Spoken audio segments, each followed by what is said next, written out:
Breaking news. Breaking news. Breaking news. Cameroun. À Douala, les journalistes s'approprient des atouts de l'intelligence artificielle dans le traitement de l'information. Merci de rester sur CNN. Breaking news. Breaking news.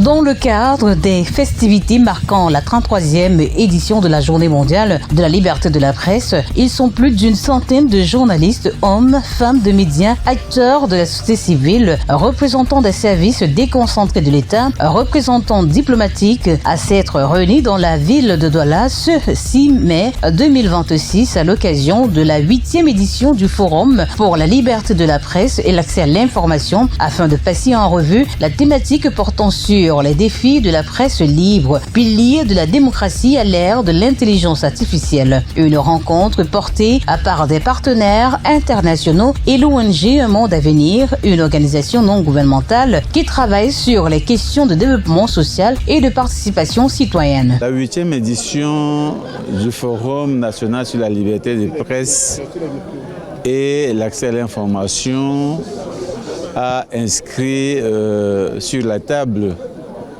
un sujet qui nous semble être fondamental aujourd'hui dans le métier des journalistes. C'est l'intelligence artificielle.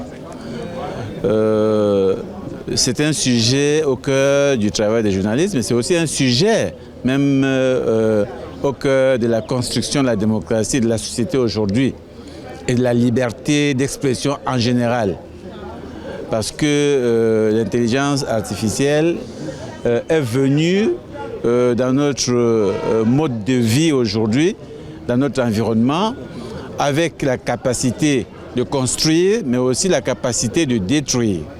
Et donc, la liberté de la presse doit donc aujourd'hui prendre en compte cet élément clé du travail des journalistes et du travail même, n'est-ce pas, de tous les acteurs qui travaillent sur la liberté de la presse, la liberté d'expression et la démocratie de manière générale. Après avoir pris connaissance du message du secrétaire général des Nations Unies à l'occasion de la 33e Journée mondiale de la presse, les présentations et échanges sur le thème « Façonner un avenir de paix » et à l'issue des travaux qui ont été surtendus par le thème de l'édition 2026 et des sous-thèmes sous-jacents, à savoir liberté de la presse au Cameroun, état des lieux en 2026, année post- et préélectorale, des informations deepfake et manipulation de l'opinion, comment la presse camerounaise peut-elle rester un rempart de vérité à l'ère de l'intelligence artificielle? L'enjeu pour vous et nous dans ce métier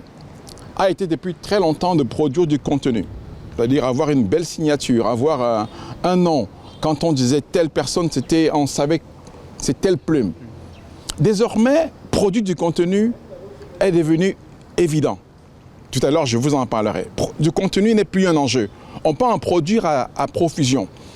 Le véritable enjeu désormais est d'être capable de déterminer ce qui est vrai et de ce qui est vraisemblable.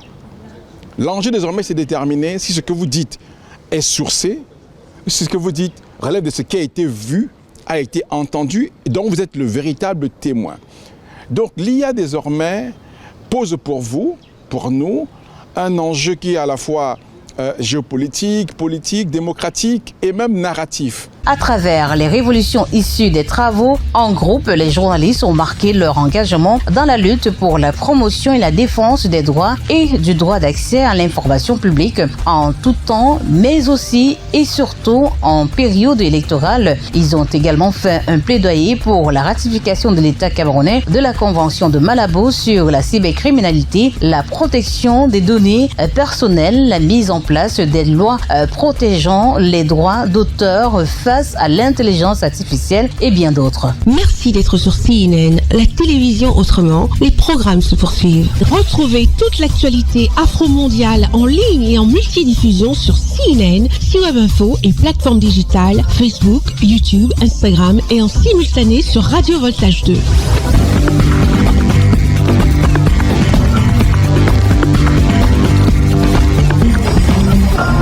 Breaking news. Breaking news. Sur CNN.